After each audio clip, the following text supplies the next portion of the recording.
right, the next item on the agenda is to finalize the 2018-2019 Board of Education operating and capital budget. Christine? Yes. I'd like to make a motion.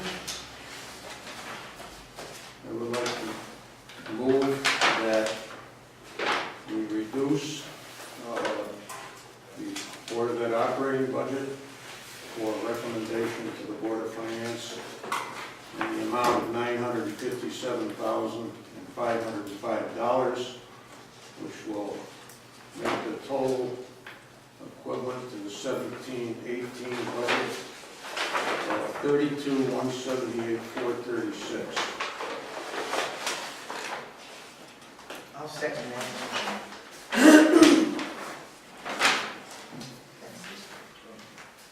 You want to reduce it by how much? 950,000? $957,505, making it equivalent to the 17-18 budget of $32,178,436. If I may, Christine, I'd like to give my rationale for this as part of the discussion of the motion. We can do it, I guess, after the, so do the motion seconded? Yeah, No discussion. Yeah, discussion, go ahead. go ahead, okay. First, I'd like to say, you know, this is pretty difficult. We all know each other. Things can get personal. It's very unfortunate. You know, I benefited greatly from education, and I want the students at Clinton to get the best. But I do think that dollars is not the only way to do that. I made this motion because I feel the school administration and the Board of Education are not in tune with today's financial reality. We need a shock to the system to get their attention. Annual budget increases, no matter what, and annual education surpluses are an indication we are being overtaxed. Taxes are set on the size of the budget. A surplus after the fact is better than nothing, but does little good. I was stunned when in reviewing the education budget, I discovered how truly generous the Board of Education has been with our tax dollars in doling out salaries and raises. The pay is always high, never low, and generous with raises, as is the case with the new administrator's contract. The excuse will be it's what they bargained for. It's in their labor contract. To that I say bargain harder. The terrible fiscal situation in Connecticut and in its towns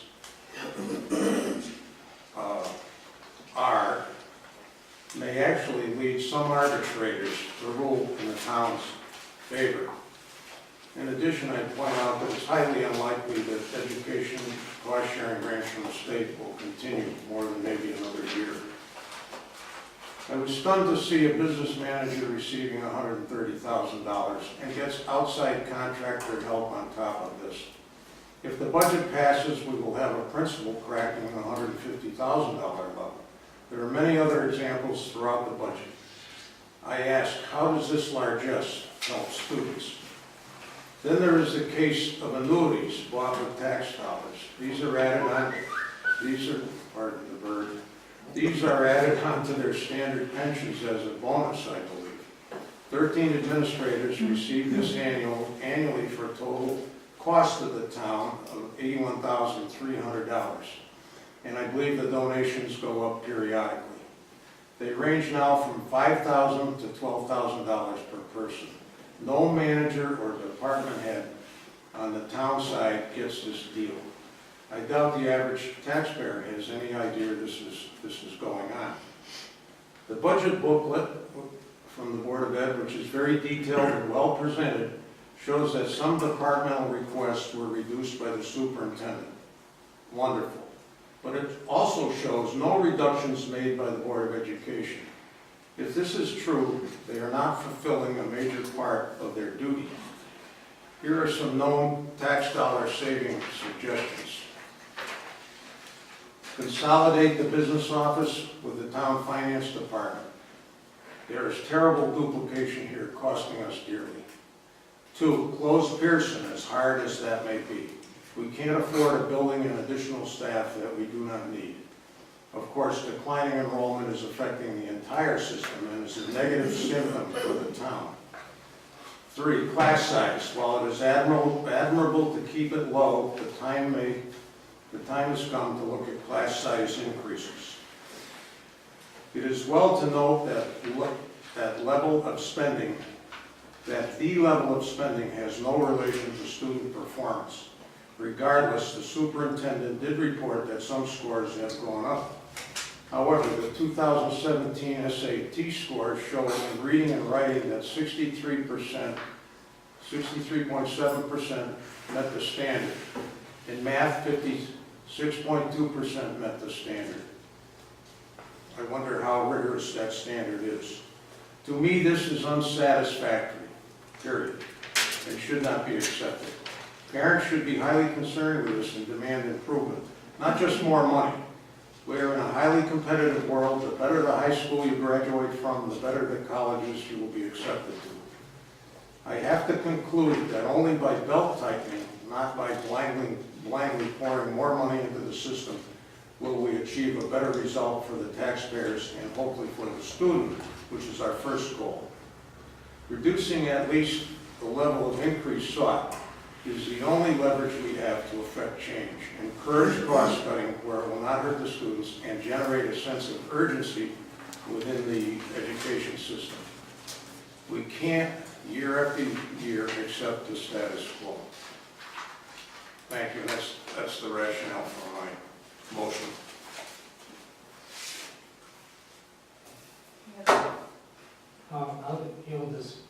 The 957 will cripple the school system, that size cut. Most of the money is tied up in salaries and health benefits. The salaries went up 3% this year, and they'll go up 3% next year. That's too large a cut. I think the 2.98% is a reasonable presentation. You know, holding it at the 17-18 year, it's still $600,000 over the previous year. It's not like we are decimating them. I mean, I understand that the bulk of trust me, nobody wants to do this, but we just have to look at the big picture here, and it just doesn't, this doesn't equate to the well-being of the entire town. This preponderance of money falling into one area of the budget. But you have to look back a couple of years. 13-14, Jack, I'm referring, the budget was 30.5. The next year it went up 700,000. The year after that it only went up 200,000. Then it went up another 100,000. I mean, you know, it's not just this year. Even though $900,000 is an extraordinarily large increase. That's a request. We understand that the chances of them receiving that entire amount is slim at best. But you have to look back a couple of years and see the difference between the budget from 4 years ago and today. That difference is, the difference in the request is $2 million. And this is operating. This isn't debt service, this isn't capital, this is just operating. It's very hard to justify a $2 million increase in the space of a couple of years when the actions of the school haven't significantly changed. We haven't added a school, we haven't added a lot of students, we've lost a lot of students, and we've replaced a school. And the costs of replacing that school is not reflected in this budget at all. So it's very hard to understand the rationale of this huge increase. I mean, I get it. I've seen where it's going, where it's outlined, where it's designated to go. But I have to agree with everything that Phil said. I think the proposals that he mentioned are valid and absolutely need to be looked at. We have to consolidate services. I know we've had Pearson in the scope for a couple of years. The time is now. We have to be very aggressive about bringing these costs in line, and therefore I endorse everything that Phil said. I just want to point out that a bulk of that percentage at 957,000 is 508,000, which goes to our special services. So a lot of these things that, these are the Well- students that are in, and this is a cost that the community has to bear for those students. I understand, we just have to take containment measures. I mean, I look at that, there's one particular student, $200,000 for that one student. $150 for tuition, $50,000 for, transportation. And I mean, I know that they do their homework, I know that they're diligent about placements and assessments, and if it was my kid, and I had the child with that problem, you bet I'd be wanting everything I could get for that child. But when I look at the increases between last year's budget and this year's budget for special services, like the budget for the busing went for, one area went to ACES, I think was, went from $10,000 to $40,000 in the course of a year. I mean, how does this add up? How can it's just unsupported. I'm not saying it's not real, I'm just saying it's time to think out of the box or something. 80.56% go to salaries and benefits. Well, and that's what got me started down this road. When I heard that the administrators got a 2.2% increase in each of the next 3 years, we talk about compounding and inflating these salaries. They're doing it to themselves. Now, if I was one of those people on the receiving end, I'd be all for it, pretty happy. But in this financial situation we're in, it's like poking people in the eye. And not for All the nothing. top paid administrators, those raises, plus an annuity, it just, The first talk about a selectman, bad signal. first selectman hasn't had a raise for 3 years. Nor has the Public first Works one. hasn't had it. That's what I said. Right. Oh, first, the selectmen, We're 15. discussing the whole budget though. But Yeah. And I agree, but we're discussing the school budget, and these figures are already in place. So These are why shouldn't that make the contractual. school system, what, These are contractual. contraction? I'd like to say something, my feeling is that this is a difficult budget. However, which is what we've been saddled with. But I have to agree with Jack that to cut this 957,000 when a majority of this, over half of it, is in contractual obligations that we've been dealt with. My feeling is that we have to be responsible to be more, I think, interactive with the Board of Education and with the administrators to do our due diligence to make sure that in the future that we have, cooperation so that these type of situations are overcome. I haven't been privy to any of the contractual negotiations that have gone on in the past, but my concern is that to do this cut is going to undermine the quality of the education of the children. And I have an obligation as a parent that we make sure that we protect the quality of the education to the best possible extent that we can. Cutting $957,000 would certainly undermine that, and I would have a difficulty agreeing to that number. Move the question, we all got our piece. I just have one other thing to add, well, actually two, and so I apologize.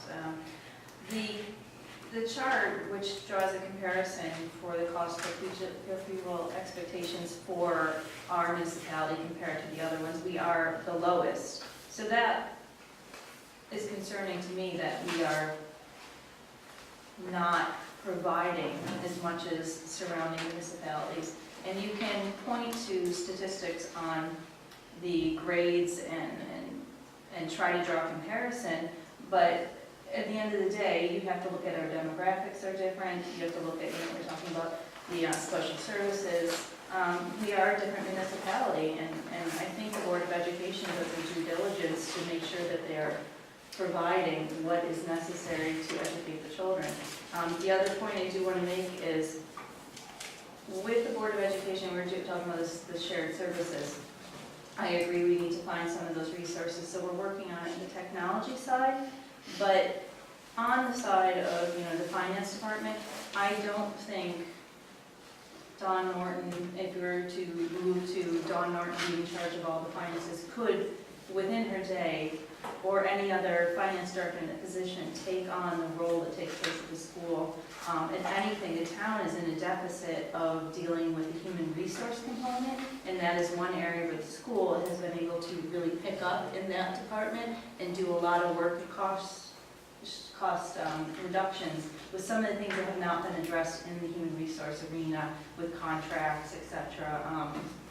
Even looking at benefits that have been paid out that maybe shouldn't have been paid out many, many years ago, and gaining those things back. So that's something, unfortunately, that our town is in a deficit on that we need to address. And there are cost savings that we could get if we could have that additional support staff, some sort of human resource component. So I think there's sometimes you have to put people in place to make sure that you're covering those contracts and looking at the fine lines, and there's a cost savings to having those people in place.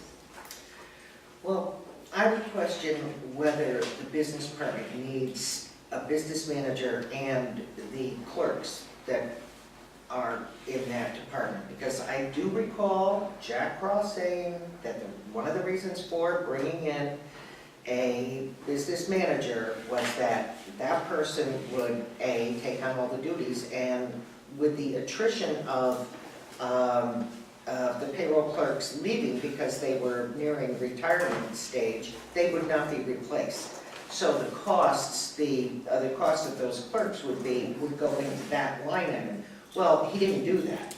He replaced the clerks as they retired. So now, according to the plan that he had in place when he brought in a business manager, I don't know personally from my own knowledge, but it is overstaffed according to what we were told at the time.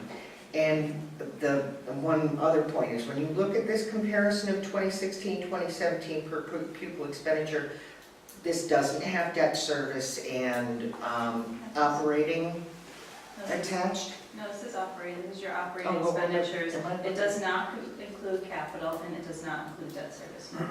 We're Right, talking about right. operating. So I'm wondering that if you added that into each column for each town, if they would,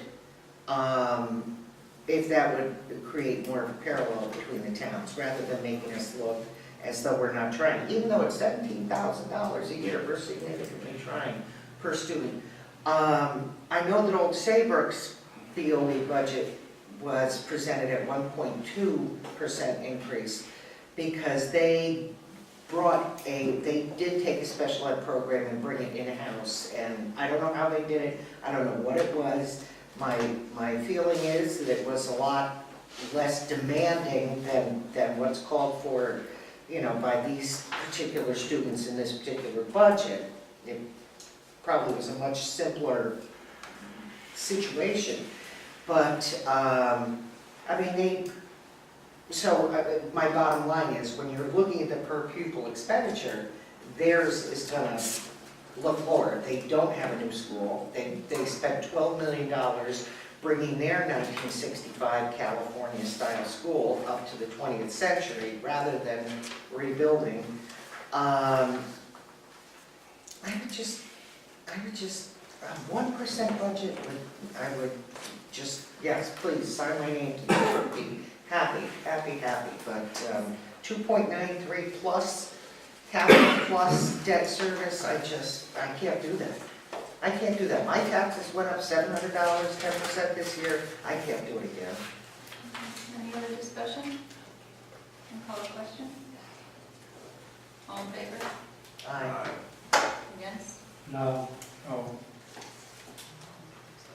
Say no. All right. can I make a motion to accept the operating budget of $33,135,941 for an increase of 2.98%? Jack. second. And send it to the Board of Finance. And send it to the Board of Finance. All right, discussion? Discussion is that the Board of Finance puts a lot of credibility behind what they see come from the Board of Selectmen.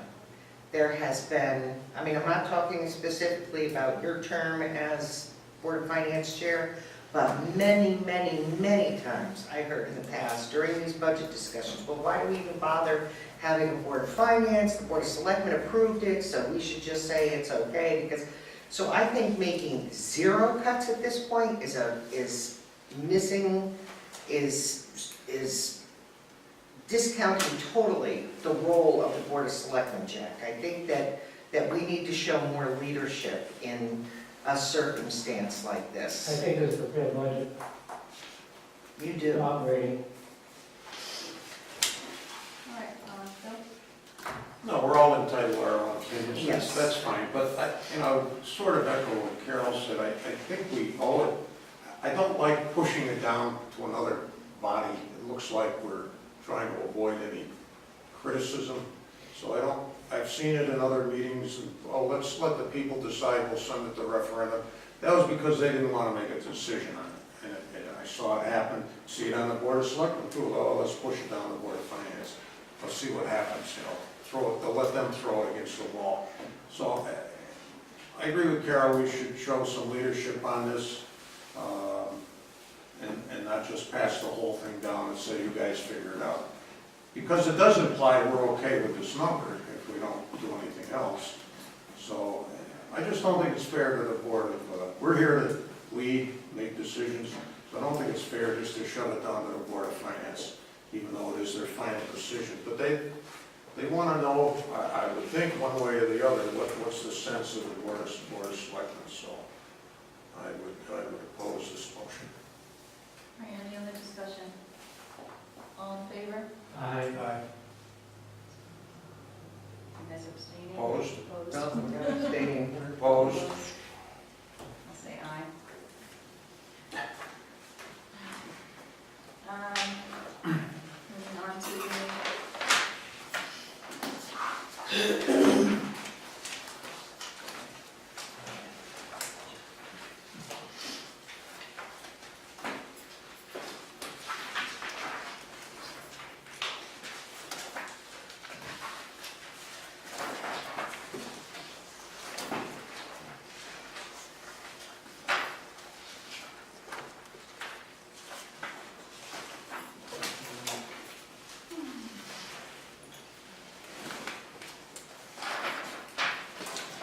Christine, I don't have a copy of the general budget. what are you telling me? Here. Well, you get the code on page 59. Right, but it's itemized. Oh, well. I didn't bring it, there's some on the next page. I didn't bring it all. 60. I didn't bring it all. Only got one copy. Oh, thank you. Yep. Oh, good one. So we're on to the capital. Do I have any, Phil? I'll move we lower the capital budget, lower their proposed budget by $76,500, making the total $400,000, which is approximately 16% decrease, and that we pass that amount down to the Board of Finance. I'll second Discussion? I do think it should be a decrease. The question is how much. I could support that. that. You what? I do think it should be a decrease. I was gonna say like 10%, 47,650, but I can live with those. You know, what? No, no, second that. I don't know if too much for Any other discussion? No, I think so. Yeah, definitely. Well, I think we have to do something. And I could live with that too. So I think, I understand what you're saying, Phil and Carol, and I certainly understand where, the budgets have been going in the past. I do, like I said, I do think the Board of Ed does address each individual student when they come up with that operating budget.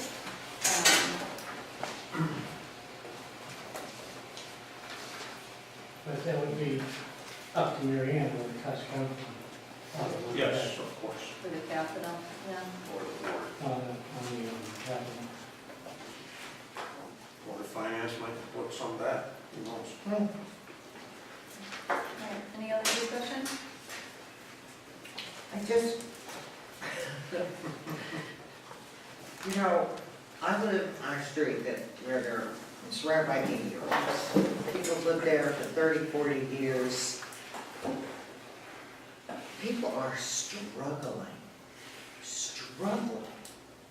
with these taxes.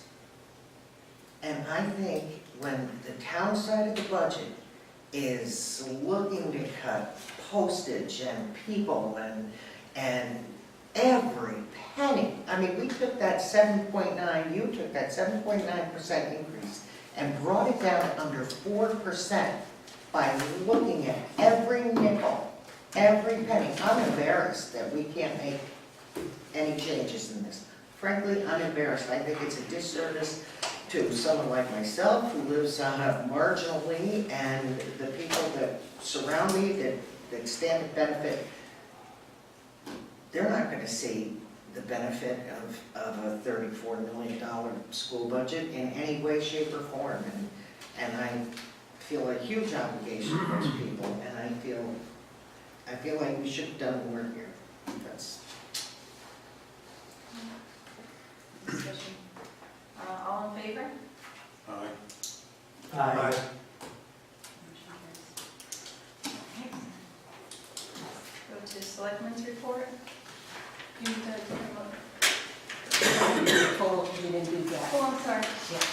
What do you want? That, So if you want to do one total, we wait, can. I'm sorry, you want a full motion for, so I just need to get a full motion for you want operating debt and capital all together in one motion? Okay, so can I have a motion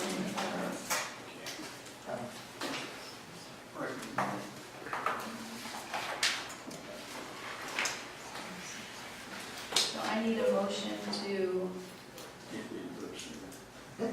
got to do one or the other. approve for each separate amount, the 76,500 from the capital, 0% or 0 on the operating, and then, Just a total figure. oh, I'm sorry. Yeah, a total figure. It would be 36,153,322. 36, 153,322. 36, 133, 36, 36,153,322. Okay. $36,153,322. I'll move that we approve the budget of $36,153,322. Second. All in favor? Aye.